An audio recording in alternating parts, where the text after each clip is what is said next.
Hello and welcome to the world of stories. I'm sure you're here for a bedtime story to help you drift into sleep. And so, let's begin. Once upon a time, there lived a man and his wife who for years and years had wanted a child. One day, the wife was looking sadly out of the window. Winter was coming, but in the next door garden, which was surrounded by a huge great wall, she could just see rows and rows of delicious vegetables.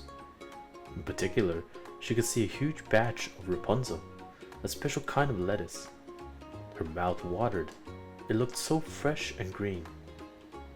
"Husband, I shall not rest until I have some of the Rapunzel growing next door," she whispered. The husband clambered over the wall and quickly picked a small bunch which he took back to his wife. She made it into a salad and ate it all up. But the next day, all she could think of was how delicious it had been, so she asked him to pick her some more. He clambered over the wall and was picking a small bunch of the Rapunzel when a voice behind him hissed, "So you're the one who has been stealing my Rapunzel." When he spun around, there stood a witch, and she looked very angry indeed. The husband was terrified, but he tried to explain that his wife had been desperate for some fresh leaves for her salad. "You may take all the leaves you require then, but you must give me your first child when she is born," smiled the witch, and it was not a nice smile.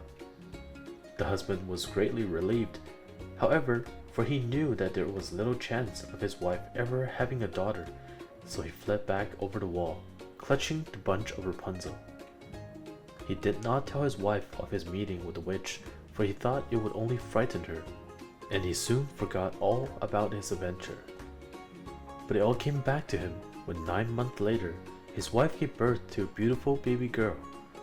No sooner had she laid the baby in her cradle than a witch appeared to claim the child. The wife wept, the husband pleaded, but nothing could persuade the witch to forget the husband's awful promise, and so she took the tiny baby away. The witch called the baby Rapunzel. She grew into a beautiful girl with long, long hair as fine as spun gold.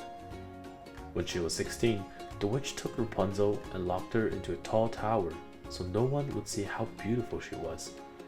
The witch threw away the key to the tower, and so whenever she wanted to visit Rapunzel, she would call out, "Rapunzel, Rapunzel, let down your hair."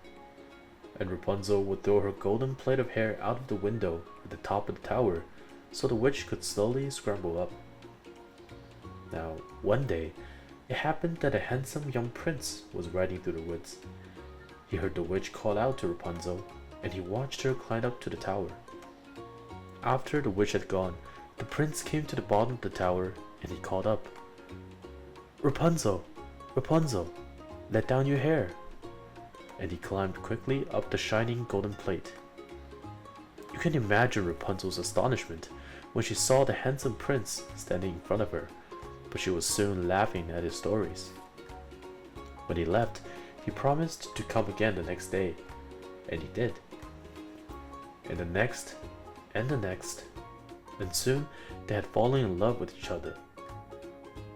One day, as the witch clambered up, Rapunzel exclaimed, "You are slow. The prince doesn't take nearly as long to climb up the tower."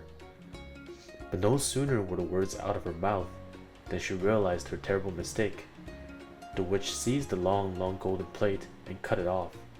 She drove Rapunzel far, far away from the tower and then sat down to await the prince. When the witch heard him calling, she threw the golden plate out of the window. Imagine the prince's dismay when he sprang into the room only to discover the horrible witch instead of his beautiful Rapunzel. When the witch told him he would never see his Rapunzel again, in his grief he flung himself out of the tower. He fell into some brambles which scratched his eyes so he could no longer see. And thus he wandered the land, always asking if anyone had seen his Rapunzel. After 7 long years, he came to the place where she had hidden herself away. As he stumbled down the road, Rapunzel recognized him, and with a great cry of joy, she ran up to him and took him gently by the hand. to her little cottage in the woods. As she washed his face, 2 of her tears fell on the prince's eyes, and his sight came back. And so they went back to his palace and lived happily ever after. The witch, you will be pleased to hear, had not been able to get down from the tower, so she did not live happily ever after. That's it for tonight. Thank you for listening. Have a great night.